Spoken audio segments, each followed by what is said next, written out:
ජීවත් වෙන අපි හැම කෙනෙක්ම බෞද්ධ වෙන්න පුළුවන්, හින්දු වෙන්න පුළුවන්, කතෝලික වෙන්න පුළුවන්, ක්‍රිස්තියානි වෙන්න පුළුවන්. මේ හැම කෙනෙකුටම ආරාධනා කරන්නේ සැබෑ මිනිහෙක් වෙලා ජීවත් වෙන්නට කියලා. මට අද වගේ මතකයි මම පුංචි කාලේ නත්තල් සිය වගේ අඳගත්ත කෙනෙක් නත්තල් කාලට ගෙදරට ඇවිල්ලා තෑගි බෙදලා යනවා.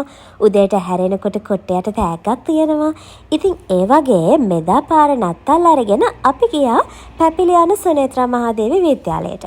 එයාලගේ නත්තල් උත්සවයට නත්තල් පාටි එකට එයාලා අපිට ඉන්වයිට් කරලා තිබුණා. ඉතින් අපි හිතුවා එයාලගේ ඊළඟ අවුරුද්දේ පොත් ලිස්ට් එක එයාලට අරන් දෙන්න ඕනේ කියලා. මේ ඉතින් අපි ෂොප් කරලා පොත් අරන් ඇවිල්ලා පොත් ටික මේ විදියට ලස්සනට පැක් කරන විදිහ එයාලට අරගෙන යන්න. ඉතින් අපිට ඉන්වයිට් කරපු දවසේ උදේම අපි ගියා එයාලට පොත් බෙදලා දෙන්න. ඒ වගේම එයාලගේ නත්තල් උත්සවයට සහභාගී වෙන්න මේ තියෙන එයාලා නත්තල වෙනුවෙන් හදපු ක්‍රිස්මස් කාඩ්ස් and අනිත් ඩෙකොරේෂන් අයිටම්ස්. ඉතින් මේවටත් ඒගොල්ලෝ ඉවැලුවේට් කරලා ෆස්ට් සෙකන්ඩ් ප්ලේසස් තෝරලා ගිෆ්ට්ස් දුන්නා. බලන්නකෝ එයාලා හදලා තියෙන හරිම ක්‍රියේටිව් පොල්තෙල් පහන.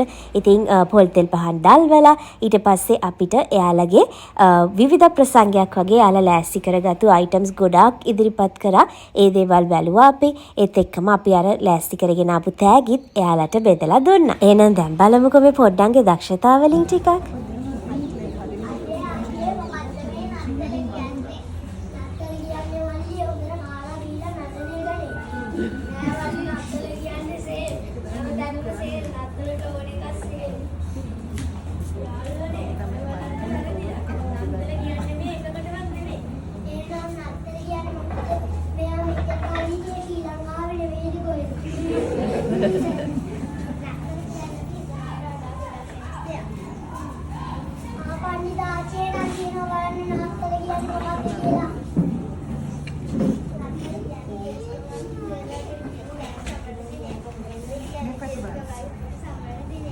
Just look at the stars and wish what you want.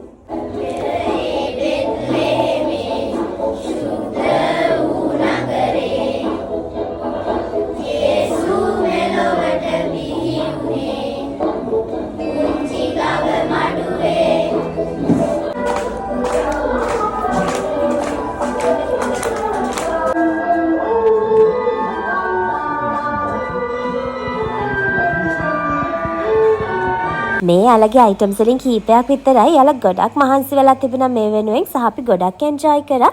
එහෙනම් අදට ගිහින් එන්නම් ඔයාලා හැමෝටම සුබම සුබ නත්තලක් ප්‍රාර්ථනා කරනවා.